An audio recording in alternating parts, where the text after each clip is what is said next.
Bonjour chers auditeurs, on se retrouve aujourd'hui pour une toute nouvelle émission sur Radio Mermoz, la radio qui vous fait décoller.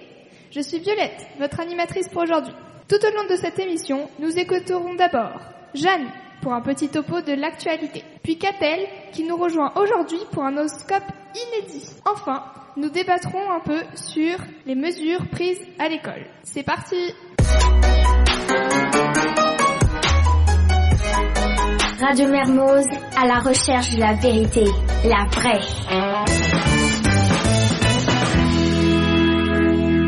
Alors Jeanne, quoi de neuf?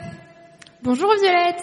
L'actualité aujourd'hui se résumera au sujet le plus présent dans nos vies actuellement, le coronavirus. Donc, le chef d'État français a promis mardi soir lors d'un discours qu'un vaccin serait disponible pour tous les Français qui le souhaitent d'ici la fin de l'été. En effet, Emmanuel Macron a estimé que d'ici fin mars auront été vaccinés 80% des pensionnaires des EHPAD qui le souhaitent, soit 500 000 personnes. Sinon, en Côte d'Ivoire, le nombre de cas positifs au coronavirus ne cesse d'augmenter. Pour arrêter cela, vous connaissez le refrain, respectez les gestes barrières. Si vous êtes cas contact ou cas positif, vous ne devez pas venir à l'école.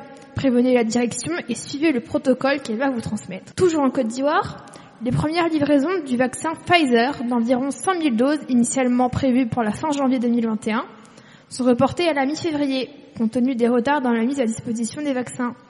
La vaccination massive, quant à elle, devrait débuter à partir d'avril, a indiqué Sidi Touré, porte-parole de l'État ivoirien. Eh bien, merci Jeanne, on en apprend tous les jours. Bonjour Catel, alors, parle-nous de notre futur. Bonjour Violette, oui, je vais vous parler un peu du futur avec l'horoscope du jour. Très cher Bélier, vous faites face au sujet d'une somme d'argent. Mais Verseau, la chance est avec vous, difficile de vous faire du tort actuellement. Poisson, acceptez le moment pour vous ressourcer, quitte à être un peu seul. Taureau, toujours le travail et votre avenir à ce sujet. Vous êtes mobilisé à fond. Mais Gémeaux, vous verrez le verre à moitié plein et vous aurez raison. Cancer, côté finance, un dénouement est proche. Restez confiant. Lion, vous avez des nouvelles d'une personne importante. Vierge, il est encore question de prendre soin de vous ou d'un proche. Balance, vous êtes chanceux avec des opportunités côté cœur. Scorpion, si l'on s'oppose à vous, vous n'avez pas dit votre dernier mot. Waouh, merci Catel.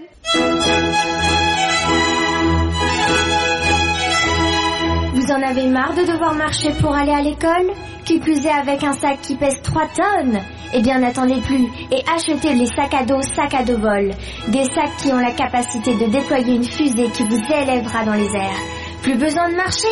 Bonne nouvelle, c'est vraiment pas cher du tout. Cela vous rajoutera juste 2 kilos en plus sur le dos, mais c'est rien. Achetez sac à dos vol et décollez vers la réussite.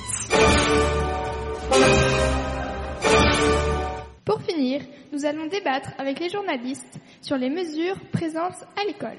Alors Jeanne, penses-tu que les mesures sont respectées? Mon avis personnel, c'est que actuellement dans les classes, eh bien, il y a toujours quelques petits malins qui pensent que les mesures qu'on est obligé de suivre sont inutiles, ou alors ils s'en fichent en tout cas, et donc ils ne les respectent pas. Personnellement, je trouve ça vraiment irresponsable quand on pense à tous les médecins et aides-soignants en ce moment, dans cette période de crise, qui s'acharnent à la stopper en fait cette pandémie. Et quand je pense à tous ces gens irresponsables, vraiment moi, ça me scandalise. Wow. Et Catel, toi, penses-tu qu'on devrait plus sanctionner par exemple, le non-port du masque ou ne pas se laver les mains? Je pense que ça pourrait être sanctionné, mais quelles seraient les sanctions? Et est-ce que les élèves en prendraient compte ou pas? Parce que en soi, c'est à eux de savoir s'ils doivent ou pas, s'ils veulent ou pas.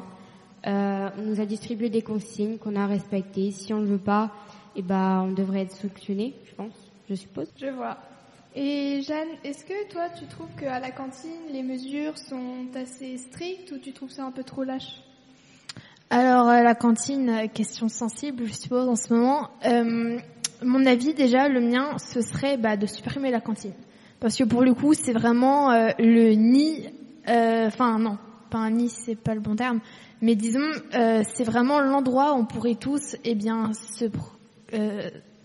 se refiler le Covid. Et je pense que même tant qu'on est sans masque, quoi qu'on fasse, si on est à moins d'1 mètre, le virus circulera toujours. Donc je pense que même si on fait de notre mieux, ça servira toujours à rien pour le coup à la cantine. Et Catel, toi, sinon à la cantine, tu ne penses pas que ce serait...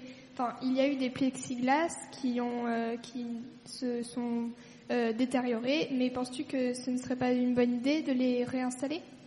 Je pense effectivement que ce serait une très bonne idée, mais dans la mesure où actuellement nous n'avons plus, je pense que les élèves devraient se rendre compte qu'il serait bien de respecter les mesures et pas vraiment de se superposer, mais de faire en sorte qu'en face de soi, il y a un trou et non pas un camarade potentiellement contaminable. Waouh. Merci. Radio Mermoz, la radio qui vous libère. Et oui, c'est déjà la fin. Mais ne vous inquiétez pas, on se retrouve la prochaine fois pour une toute nouvelle mission. Merci à tous les intervenants, y compris Monsieur Kofi à la technique. À la prochaine.